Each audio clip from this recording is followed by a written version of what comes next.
Hello students, how are you? I hope you all are fine and enjoying study at home. You all know that we are working hard during this pandemic so that it will not affect of your studies. So you must watch all videos and write and learn all PDF. Today we are going to start our second chapter. The chapter name is Microorganism, Friends and Foe. First, let's know about microorganism. Micro means extremely small, means बहुत छोटे. Those organisms which are too small to be seen without a microscope called microorganism.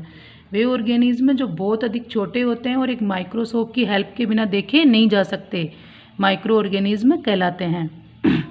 Major groups of micro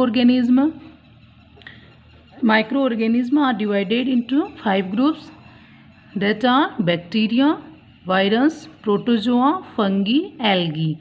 Okay, these are 5 groups of microorganism. First let's discuss about bacteria. They are very small single-celled microorganisms which have cell walls but do not have nucleus and other structures.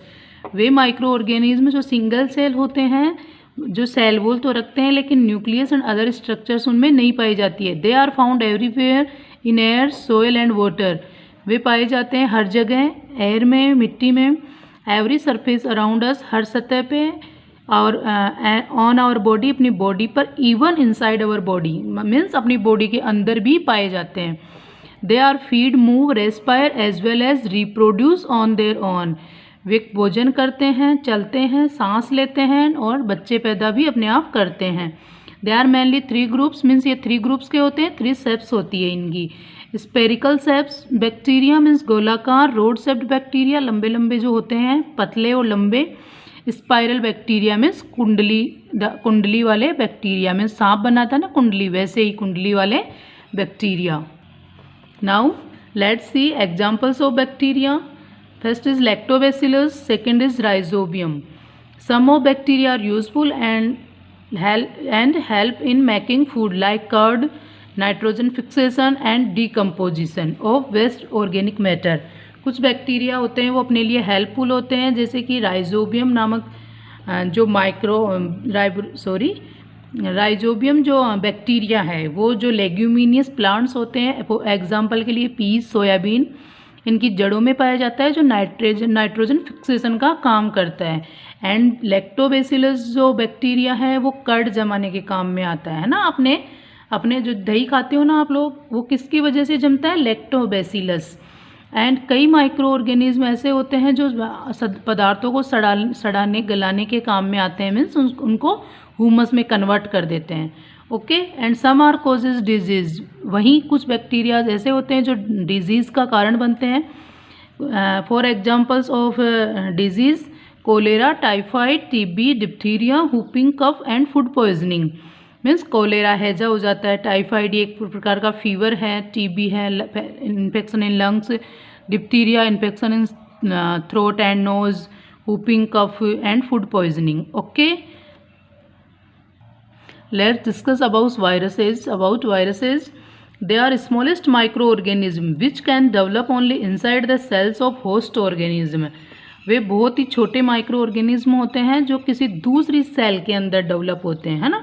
They are much smaller than bacteria. Bacteria से भी छोटे होते हैं. They are do not respond, feed, grow, excrete और move on their own. ना ही तो अपने आप ये चल सकते हैं, खाना खा सकते हैं, बढ़ सकते हैं, और एक्सक्रीट मीन्स होता है बाहर निकालना किसी भी चीज़ को, है ना, जैसे वेस्ट वगैरह हुआ. दे जस्ट रिप्रोड्यूस, ये केवल बच्चे पैदा कर सकते हैं.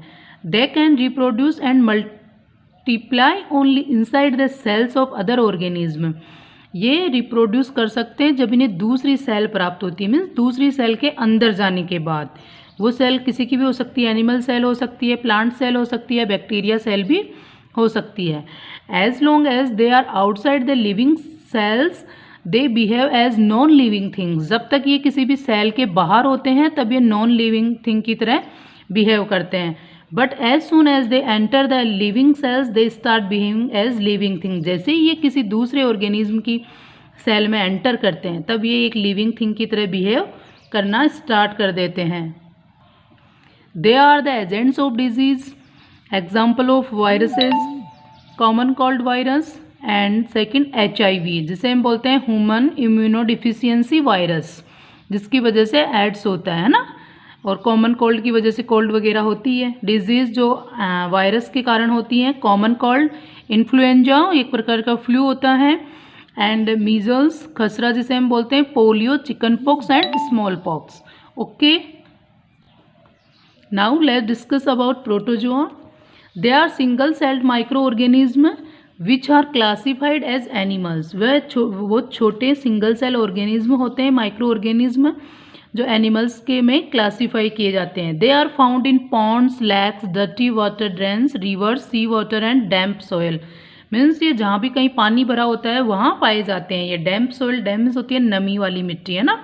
For example amoeba, paramecium, ant amoeba and Plasmodium. ये किसके एग्जाम्पल हो गए बेटा? प्रोटोजोआ के। Now let's see disease, dysentery and malaria. Okay, now let's discuss about algae. It is a large group of simple plant like organism. कैसी दिखती है algae? Plant like structure, है ना। They contain chlorophyll, produce food by photosynthesis just like plants. इनमें chlorophyll पाया जाता है और ये plants की तरह ही photosynthesis की प्रोसेस द्वारा अपना भोजन बनाती है, लेकिन ये प्लांट से डिफरेंट होती है। इनमें प्लांट्स की तरह अच्छी तरह से मतलब रूट्स वगैरह नहीं पाई जाती है। For example Chlamydomonas and Spirogyra. Okay, most of the algae are multicellular. ज़्यादातर एल्गी जो होती है मल्टी सेलुलर होती है, मीन्स उनमें बहुत ज़्यादा सेल्स पाई जाती है, like blue green algae and spirogyra. Some are unicellular, कई एल्गी ऐसी भी होती है जो यूनिसेलुलर होती है, मीन्स एक ही सेल होती है जिस for example Chlamydomonas and diatoms. Okay, now let's discuss about fungi. They are large group of organisms which do not have chlorophyll and do not photosynthesis. Fungi में क्लोरोफिल भी नहीं होता और ना ही ये फोटोसिंथेसिस करती है। They need moist and warm condition to grow. इन्हें ग्रो करने के लिए नमी वाला और गर्मी वाली कंडीशंस चाहिए। Most of the fungi are saprophytes which feed on dead things like remains of dead plants and animals. ज़्यादातर जो फंगी होती है वो सेप्रोफाइटस होती है, मीन्स सड़े गले जो रिमेनिंग मैटर होता है इनका, डेड प्लांट्स और एनिमल्स का, उन्हीं को ये खाती है। Okay, and some are parasites. कई फंगी पैरासाइट्स होती हैं। They feed on living things and causes disease. वो क्या करती है? लिविंग थिंग्स होती है ना, उनके ऊपर भी पाई जाती है ना। ओके, पैरासाइट्स मीन्स किसी दूसरी लिविंग थिंग के ऊपर पाया जाना और उसी से अपना भोजन प्राप्त करना। फॉर एग्जाम्पल यीस्ट, मुंड, मशरूम एंड टूडस्टूल्स। टूडस्टूल्स मीन्स जिसको हम सांप की छतरी बोलते हैं, वो फंगी होती है। डिजीज रिंगवॉर्म, जिसे हम दाद बोलते हैं, एंड एथलेट्स फुट, पैरों की दाद या फंगल इन्फेक्शन जो पैरों में हो जाता है। Understood everybody? Okay, thanks and have a nice day.